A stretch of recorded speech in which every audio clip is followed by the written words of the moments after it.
ಹಲಸಿನ ಹಣ್ಣು ತಿನ್ನುವವರು ಅನೇಕರು ಇದ್ದಾರೆ, ಆದರೆ ಅದರ ಬೀಜದ ಪ್ರಯೋಜನದ ಬಗ್ಗೆ ನಿಮಗೆ ಗೊತ್ತೇ?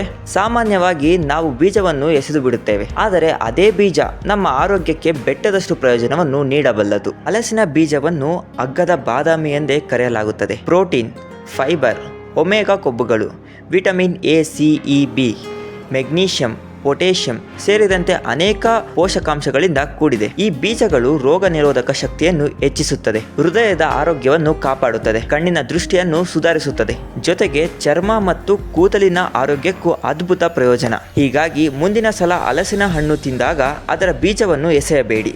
ಹುರಿದು ಸಾಂಬಾರ್, ಕಟ್ಲೆಟ್ ಅಥವಾ ಚಪಾತಿ ಹಿಟ್ಟಿನಲ್ಲಿ ಬೆರೆಸಿ ಉಪಯೋಗಿಸಿ. ನಿಮ್ಮ ಆರೋಗ್ಯಕ್ಕೆ ಅದು ಅಮೂಲ್ಯ ಸಂಪತ್ತು.